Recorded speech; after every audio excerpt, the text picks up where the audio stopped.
Hello दोस्तों, तो कैसे हैं आप लोग।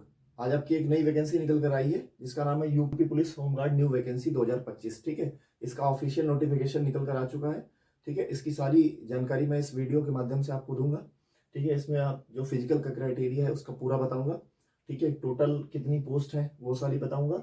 और सबसे इंपॉर्टेंट चीज़ कि बच्चे इसमें ज़्यादा परेशान होते हैं कि डॉक्यूमेंट कौन कौन से लगेंगे। ठीक है, तो एक एक करके सारी कैटेगरीज के हम डॉक्यूमेंट्स आपको बताएंगे। ठीक है, हर कैटेगरी में कौन कौन से डॉक्यूमेंट आपके जरूरी हैं। ठीक है, तो इसमें सिलेक्शन प्रोसेस क्या रहेगा आपका। ठीक है, और सिलेबस इसका बताऊंगा आपको। ठीक है, सारी जानकारी आपको दूंगा। तो चलिए वीडियो को हम लोग शुरू करते हैं। ठीक, तो जो टोटल पोस्ट निकल कर आई है यूपी पुलिस होमगार्ड 2025 में 45,000 टोटल पोस्ट है। ठीक है, टोटल पोस्ट जो आपकी है वो 45,000 पोस्ट है। ठीक है, और इसकी जो एज लिमिट है, यहाँ से अगर आपकी एज काउंट करी जाएगी। ठीक, 1 जुलाई 2025 से। ठीक, 1 जुलाई 2025 से 1 जुलाई 2025 से आपकी एज काउंट करी जाएगी। ठीक, और जो आपकी एज है ना, वो जो मेल है, मेल के लिए 18 से 30 साल और फीमेल के लिए 18 से 33 साल। ठीक है, 18 से 30 साल मेल के लिए और फीमेल के लिए 18 से 33 साल। ठीक, एज रिलैक्सेशन इसमें जो मिला है वो 5 साल का है SC ST वालों के लिए। ठीक है, और क्वालिफिकेशन इसमें जो है 10th पास है, 12th नहीं मांगा गया है। मुझे नहीं लगता किसी जिसका 10th जिसने अपना पास किया हो। ठीक, उसके बाद इसका जो सिलेक्शन प्रोसेस है, सिलेक्शन प्रोसेस में इसमें पहले आपका रिटन होगा, देन आपका PET होगा। ठीक है, फिजिकल एफिशिएंसी टेस्ट PST होगा, फिर आपका DV एंड मेडिकल हो जाएगा। ठीक, जैसे ही आपका जब ये आप पास कर लोगे तो then DV and medical and then selection. ठीक, उसके बाद सिलेबस आपका जो रहेगा वो 100 मार्क्स 2 घंटे का पेपर होगा आपका। 100 मार्क्स 1 मार्क्स 1 क्वेश्चन 1 मार्क का रहेगा। ठीक, 2 घंटे का पेपर हो गया। और इसमें जो जीके आएगी, केवल जीके आएगी। अब जीके में स्टैटिक हो गया आपका, पूरा GS जो जिसमें रहता है। ठीक है, साइंस और आपकी ये करेंट, ठीक है, हिस्ट्री ज्योग्राफी। ठीक है, सारी मतलब मिला करके जीके के 100 क्वेश्चन आएंगे आपके। ठीक है, 100 मार्क्स के, और 2 घंटे टाइमिंग आपको मिलेगी। तो इसका मैं सिलेबस आपको एक स्क्रीन पे आपको दिखा देता हूँ। इसका जो पूरा सिलेबस क्या है, मतलब जीके का पूरा सिलेबस क्या है, वो आप अच्छे से देख लीजिए। ठीक, फिर उसके बाद हम आ जाते हैं फिजिकल एफिशिएंसी। फिजिकल में, ठीक है, फिजिकल एफिशिएंसी जो टेस्ट आपका होगा उसमें क्या क्या जरूरी है। हाइट जो है, हाइट मेल के लिए 168 सेंटीमीटर। ठीक है, और एसटी वालों के लिए 160 सेंटीमीटर है। ठीक, ST कैटेगरी के लिए। और फीमेल के लिए 152 सेंटीमीटर है।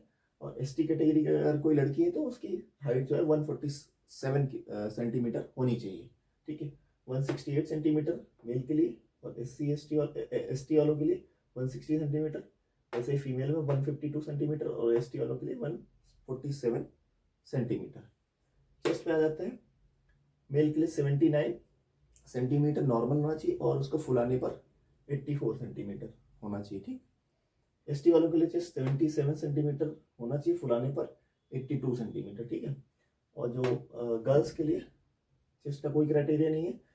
गर्ल्स का बस वेट काउंट किया जाएगा, मिनिमम वेट आपका 40 kg होना ही चाहिए। ठीक है, देन आप एलिजिबल हो, वरना नहीं। ठीक है, तो रनिंग आपको बता देते हैं।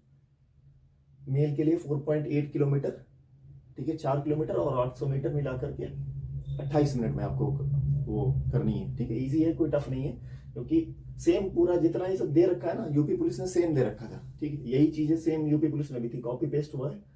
उसके बाद और यूपी पुलिस में भी जो जीके का सिलेबस था वही सेम इसमें भी सिलेबस है, कोई ज्यादा अलग नहीं कुछ। और रही बात इसकी फीमेल में 2.4 किलोमीटर 16 मिनट में। ठीक है, फीमेल्स के लिए। फिर इसमें एक सबसे बड़ा क्वेश्चन ये है बच्चों के लिए कि ये पूछते हैं कि अदर स्टेट के बच्चे इसमें फॉर्म भर सकते हैं कि नहीं भर सकते। तो ये चीज़ मैं अभी लास्ट में ये चीज़ क्लियर करूंगा, आपको अभी बताता हूँ लास्ट में। तो पहले वीडियो आप देखते रहिए। डॉक्यूमेंट पहले इसमें बता देता हूँ, डॉक्यूमेंट क्या क्या इंपॉर्टेंट है।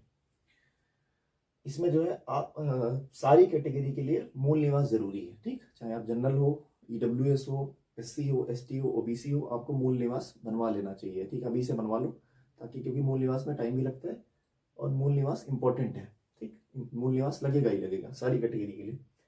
और अगर आप जनरल कैटेगरी से हो तो आपको आधार, 10th की मार्कशीट, मूल निवास। ठीक, ठीक है, ये चीजें आपकी होनी चाहिए मेन। ठीक, उसके बाद ईडब्ल्यूएस कैटेगरी आधार होना चाहिए वही सेम, 10 मार्कशीट होनी चाहिए, मूल निवास भी होना चाहिए। और ईडब्ल्यूएस में मेन चीज़ क्या है कि आय प्रमाण पत्र होना चाहिए। और आय प्रमाण पत्र कब से आपका 1 अप्रैल 2025 के बाद का बना होना चाहिए। ठीक, ये सबसे इंपॉर्टेंट है, 1 अप्रैल 2025 के बाद आपका बना होना चाहिए आय प्रमाण पत्र। ठीक, ईडब्ल्यूएस में मैंने आपको ईडब्ल्यूएस का बता दिया।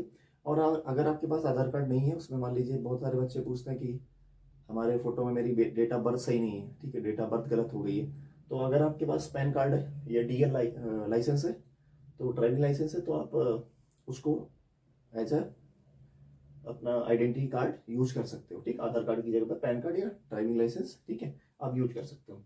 ओबीसी एससी एसटी वालों के लिए आधार होना चाहिए, 10th मार्कशीट, मूल निवास होना ही चाहिए और जाति प्रमाण पत्र होना चाहिए। और जाति प्रमाण पत्र जो है 1 अप्रैल 2025 के बाद का बना होना चाहिए। ठीक, उसके बाद एक चीज और, एनसीसी वाले बच्चों के लिए सबसे खुशखबरी की बात ये बता देता हूँ कि अगर आपने एनसीसी नेवी एयरफोर्स या आर्मी से की हुई है, तो अगर आपके पास सी सर्टिफिकेट है आपको 3 नंबर मिलेंगे।